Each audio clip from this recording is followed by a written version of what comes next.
Hi, treatment for dry cough and breathlessness, सूखी खांसी और सांस फूलना with the help of acupressure.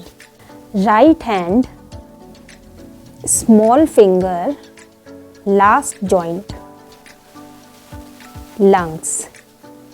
So, in this joint, we have to apply methi tape and magnets.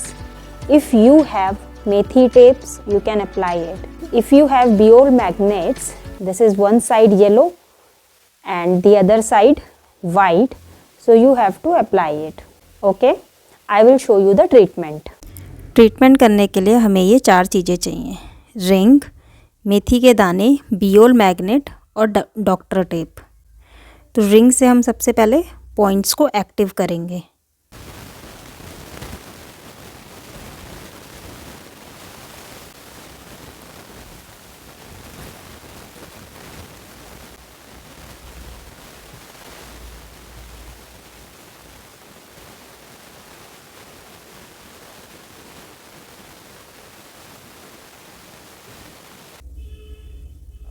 दो dot पे, first वाले dot पे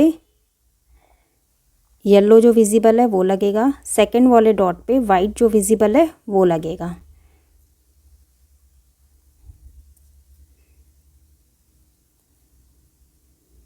ये हुआ।